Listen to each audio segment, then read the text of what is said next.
Chaque année à Cannes, c'est le même rituel, patienter dans la file d'attente pour aller voir le film en salle. Moi j'ai de la chance car j'ai le badge presse et pour moi ça va beaucoup plus vite. C'est ainsi pour les 4 900 journalistes accrédités.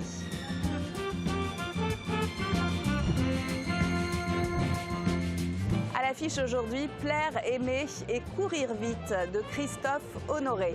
Le réalisateur français se souvient de sa jeunesse dans l'ombre du sida. Thomas Borez l'a rencontré, ainsi que l'équipe du film. Bon, j'ai rencontré un Parisien. Bon, je suis amoureux, voilà. Il s'en fout de moi, je pense, mais je suis persuadé que je peux lui faire changer d'avis. Non mais t'es complètement conne ou quoi?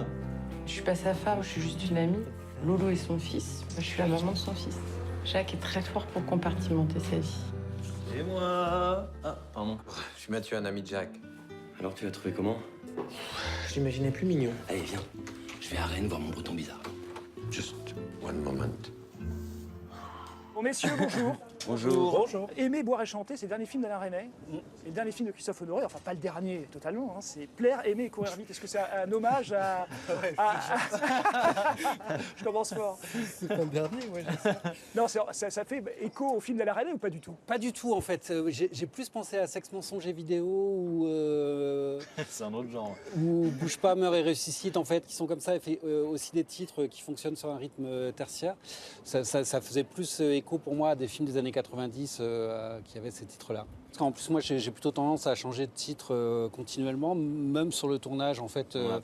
J'arrêtais pas de dire, mais si on l'appelait plutôt comme ça, et tout ça. Donc, non, après, c'est vrai que j'aime bien son côté un petit peu manifeste à ce titre-là, et je trouve qu'il s'accorde assez bien on va dire, à la psychologie des personnages. Moi, je trouve ça très beau et assez poétique.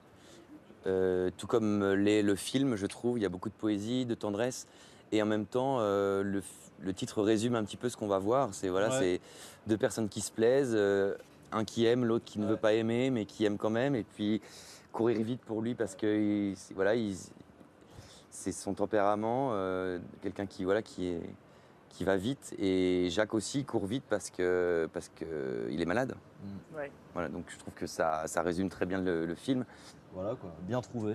Bravo Chris. Le premier film de Christophe Honoré, c'était 17 fois Cécile Cassard. Là, on peut dire c'est 2 fois Christophe Honoré, parce qu'on a l'impression que vous incarnez l'un et l'autre des doubles fictionnels de Christophe Honoré à des moments différents de sa vie. Est-ce que vous aviez conscience, l'un et l'autre, que c'était ça que vous portiez sur les épaules ou pas du tout? Oui, je pense qu'on en avait conscience. Après, il nous a jamais fait peser le poids de attention, vous allez m'incarner à l'écran. Enfin, après, c'est pas exactement lui non plus, hein, il faut pas exagérer. Mais moi, mon personnage, je pense qu'il y a beaucoup de choses de Christophe dedans, parce que c'est un peu. On a tourné dans des endroits où il a vécu. Et puis, Christophe a aussi été un jeune René à l'époque, qui rêvait de monter à Paris et d'accomplir plein de choses. Donc, il y a une dimension très personnelle, mais en même temps. Il nous l'a jamais fait peser, il a toujours été assez pudique là-dessus, donc en fait il nous a laissé libre de nous imaginer ce qu'on voulait de ces personnages, quoi. D'accord. Et vous? Moi je dirais, on en a parlé évidemment tous les trois, mais mon personnage fait aussi référence à des auteurs que Christophe aurait voulu connaître et qui sont morts du sida dans les années 90, et notamment Tondelli qui était un écrivain qui est mort du sida, mais aussi Lagarce, Coltès, Guibert. Voilà, j'ai ressenti un petit peu comme un melting pot de ces gens-là, et à la fois aussi une part de Christophe qui est lui-même père d'un enfant, qui lui-même est auteur. Voilà, donc il y a des réminiscences avec sa propre vie, mais il y a aussi une distanciation. Je pense que c'est pour ça aussi que c'est une fiction, c'est qu'il y a de lui sans y avoir de lui partout. D'accord. C'est le film le plus...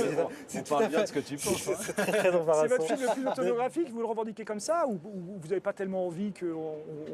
Non, autobiographique, je sais pas si ça marche, l'autobiographie au cinéma, en fait. Ce qui compte, je crois, c'est au moment de l'écriture, d'être au plus proche de quelque chose qui vous touche, de pas tricher, on va dire, sur des émotions, et d'être souvent moi j'ai remarqué que mes films où il y avait quelque chose justement a priori de très particulier et très personnel, c'était souvent les films que les spectateurs s'appropriaient le plus finalement. Toutes les gens qui trop écoutent leur cœur se balancer. J'aime les gens. J'ai pas encore le résultat, mais je peux vous annoncer qu'il va falloir vous hospitaliser rapidement. Est-ce qu'il a déjà lu un de tes romans? Non, je lis pas tellement les vivants, c'est pour ça. Ah. Bah, vous n'aurez pu attendre très longtemps, je pense. T'es déjà venu chez nous? Chez ton père, oui. Alors l'un et l'autre, je crois que c'est la première fois que vous êtes honorés, hein, on peut même le dire comme ça. Quel est votre premier souvenir avec, avec Honoré? Ouais, moi le premier que j'ai vu c'est La Belle Personne, je crois. Et j'avais vachement aimé, j'étais adolescent et tout à l'époque. Et voilà, non, j'aime vachement. Moi j'aimais beaucoup les films de Christophe, donc j'avais déjà envie de travailler avec lui depuis un bail, quoi, comme on dit. Et donc j'étais extrêmement heureux qu'il m'appelle, quoi. Moi, j'ai 2 souvenirs marquants de sa filmographie et je dirais les chansons d'amour que j'ai vues à Paris. Je me souviens encore de l'endroit où j'étais. J'étais à Bastille, d'ailleurs, qui est très présent dans le film. En plus, il y a une chanson sur la Bastille, donc je me souviens très bien du jour où je l'ai vu et tout ça, donc ça m'a assez marqué. Et j'aime particulièrement Métamorphose. Et voilà, donc je voulais aussi, moi, travailler avec lui depuis longtemps. Et je trouve ça chouette de l'avoir fait sur ce film-là. Et vous, Christophe Honoré, Vincent Lacoste et Pierre de Ladonchamp, vous les avez aimés où la première fois? Bah Vincent, c'est assez simple, ça doit être dans Les Beaux Gosses, forcément la première fois que je l'ai vu. Mais je sais que la première fois où je l'ai vraiment remarqué, c'est dans Jackie et le Royaume des... parce qu'il y a un truc là, vous voyez vraiment un truc. Et avec Pierre, c'est différent parce que je l'ai vu avant de l'avoir vu sur l'écran, en fait. On s'était croisés il y a longtemps, etc. Et puis après, on s'était parlé un peu avant L'Inconnu du Lac, je me souviens. Donc après, je l'ai revu dans L'Inconnu du Lac. Et puis... Et donc peut-être, étrangement, Pierre, dans mon imaginaire, il est plus associé à quelque chose de nos vies, on va dire, qu'à un souvenir de film, de cinéma. Et vous, Pierre de Ladonchamp, en fait, à Cannes, on vous a vraiment découvert à Cannes, nu, donc. Ouais. J'imagine que c'est quelque chose d'entrée de jeu. Voilà, c'est fait. Voilà, après on s'habille. C'est une entrée par la grande porte.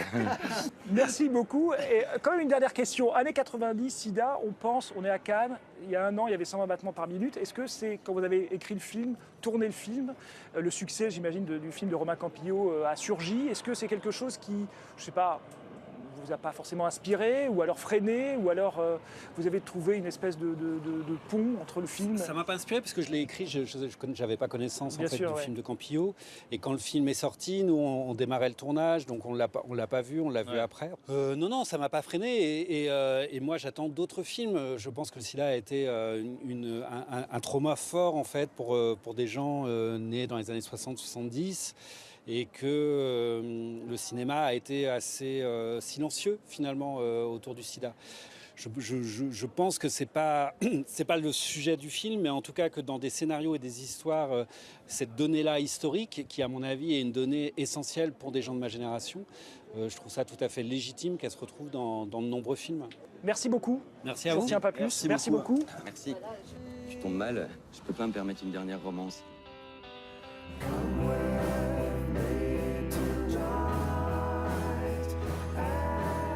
Je pars vivre à Paris. Vous allez me manquer.